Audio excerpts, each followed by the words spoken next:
안녕하세요. 사이다스쿨 5분 꿀팁 김프로입니다.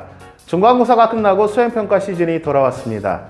아마도 우리 학생들은 중간고사를 준비하는 만큼의 시간과 노력을 들여 열심히 준비를 하고 있을 텐데요.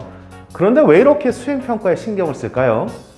물론 수행평가는 지필고사와 함께 내신 성적 평가 대상이기도 하지만 생기부의 기재가 되기 때문이죠. 그래서 오늘은 생기부 관리법에 대해 여러분들이 꼭 기억해야 할 꿀팁을 전해드리겠습니다. 현재 고등학교 2학년이 대학에 입학하는 2024학년도부터는 대입학생부 종합전형, 즉 학종에서 자기소개서가 폐지가 됩니다. 교육부는 학생부 종합전형의 불공정 요소를 없애기 위해 2024학년도 대학 입학 전형부터 자기소개서를 폐지하기로 결정한 건데요. 이번 자기소개서 폐지로 인해 학교생활 기록부, 즉 생기부 관리를 두고 현재 고등학교 2학년 및 1학년 학생들의 고민이 깊어질 것으로 보입니다.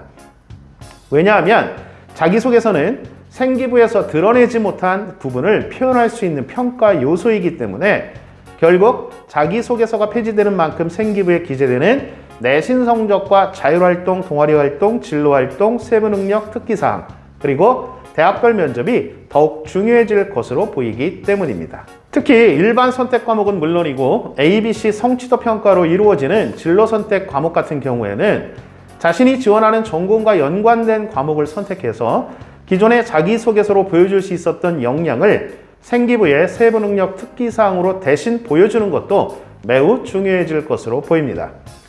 고교 학생부는 크게 교과활동, 교과외 활동, 종합의견으로 구성되어 있는데 2024학년도 대입을 치르는 고1의 경우에는 교과활동과 종합의견은 큰 변동이 없는 가운데 교과외 활동에 상당한 변화가 있습니다. 교과외 활동으로는 자율활동, 동아리활동, 봉사활동, 진로활동이 대표적이며 학업과 진로와 관련된 활동을 얼마나 지속적이고 자기주도적으로 했는지를 대학에서는 주로 평가해 왔습니다. 하지만 학생부 기재 내용이 학생부 종합전형 공정성에 대한 문제가 제기되면서 2024학년도부터는 기존에 비해 내용적인 면에서 많은 축소가 이루어졌습니다. 자율동아리, 수상경력, 독서활동 등이 대입에 반영이 되지 않기 때문에 현재 고1의 경우에는 이제 남아있는 반영 영역 등에 더욱더 신경을 써야 합니다. 그렇다면 우리 학생들이 나만의 생기부를, 즉 변별력 있는 생기부를 만들기 위해서는 어떻게 해야 할까요?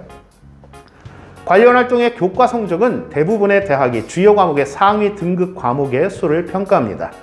또한 학년별 성적 추이도 평가의 대상인데 학년이 올라갈수록 등급이 조금씩이라도 올라가는 것이 절대적으로 유리합니다. 결국 주요 과목의 내신 성적과 학년별 성적 추이를 잘 관리해야 한다는 것을 의미합니다. 그런데 학생부 종합전형에서 대학은 학생의 과목 성적은 물론이고 교과별로 전공 관련 주제 탐구과정, 수업 활동 등을 통해 전반적인 학생의 지적 호기심과 탐구 능력을 평가합니다. 따라서 과목별 수행평가, 과제물, PPT 발표, 독후감 제출 등은 평소에 신경 써서 제출해야 합니다. 그래야 정량평가인 내신 성적 관리도 되고 정성평가인 생기부 관리도 되는 것입니다. 그렇다면 여러분들이 가장 시간을 많이 들이는 과목별 수행평가, 과제물, PPT 발표, 독후감 등은 어떻게 효율적으로 작성을 해야 할까요? 다음 5분 꿀팁 시간에 구체적으로 알려드리겠습니다. 지금까지 사이다스쿨 5분 꿀팁 김프로였습니다. 감사합니다.